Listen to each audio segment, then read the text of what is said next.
Selon la version officielle, les affrontements entre guillemets avec la police auraient fait 3 morts. En fait, ce fut un véritable massacre. La répression a fait au moins 200 victimes. Avec Isabelle Stess et Jean-Marie Lequertier, rappel de l'une des pages les plus sombres de l'histoire de la Ve République.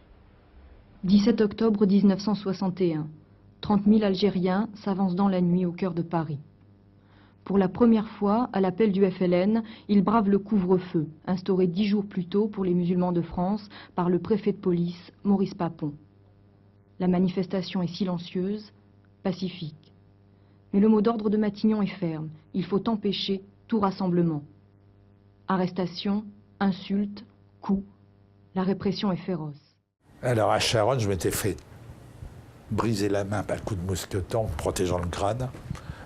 Moi, c'est à la Bastille.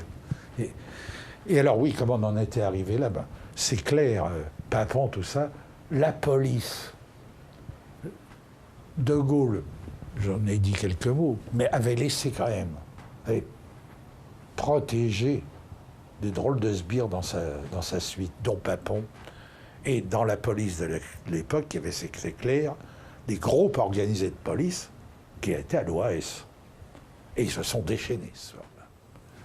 D'autant que pour la première fois, le Parti communiste se remouillait un peu. Jeannette Vermersch était dans la foule à la Bastille. Et ça a dû... Alors si même les dirigeants du Parti communiste s'y mettent, là on est foutus. Donc pas de cadeau. Alors c'est le jour où j'ai eu l'honneur de me faire briser la main gauche à coups de mousqueton. Et je me souviens des copains couverts de sang. Bon, moi, je n'étais pas parmi ceux qui ont été tués, je n'étais pas à Charonne même, mais même là où j'étais, on en a pris plein la gueule pour pas un rond.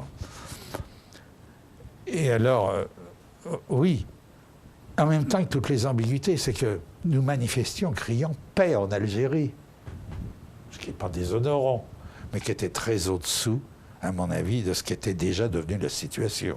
Entre l'OAS, le FLN, l'armée française, bon...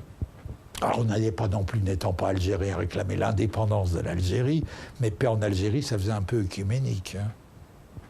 Mais en même temps, on y était. Et on y était, et le Parti communiste y était cette fois-ci. Alors tant de fois, il était resté très en marge, déléguant aux étudiants communistes que nous étions le soin de refaire le scénario de 1940, quand seuls les étudiants étaient montés à l'Arc de Triomphe, pour le 11 novembre, ce qui leur aurait valu d'être fusillés ou déportés. Et je me souviens qu'un jour, un des dirigeants du bureau politique, on était à Réunion, nous dit... non, c'était dirigeant politique et dirigeant de la CGT, ouvriériste donc. Alors, oui, la fédération de Seine-Sud fera ça. Et alors je dis, mais nous, les étudiants, oh ben vous vous sacrifierez. Vous ferez un excellent symbole. Merci, camarades. De l'utilité des intellectuels. La première manif, d'ailleurs, qu'on a fait, là aussi, on avait été sérieusement matraqués. Alors là, pour la première fois, on faisait la jonction entre les étudiants anticolonialistes de gauche et des gars du FLN. Du coup, les flics ont été déchaînés, et d'autant que... Et cette manif était en réaction au massacre quand le FLN avait organisé cette marche pacifique, et où il y a eu sans doute au moins 300 morts, dont un certain nombre jetés vivants dans la Seine.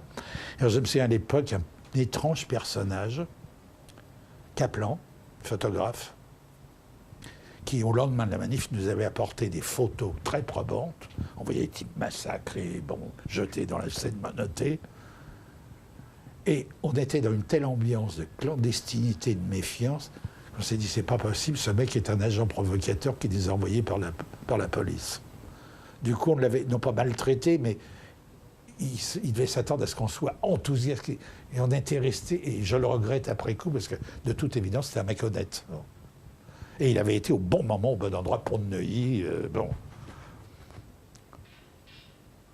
Alors c'est là que 2 jours plus tard, j'avais pris la parole sans micro dans la cour de la Sorbonne. Nous manifesterons dès ce soir dans la rue, c'est inadmissible. Ouais, bravo. Et le soir dans la rue, il y avait plus de flics que de manifestants. Et parmi les manifestants, il y avait des Algériens. Donc 2 raisons de cogner. Ah oui, la police, à certains moments, encore sous Pompidou avec Marcellin. Hein.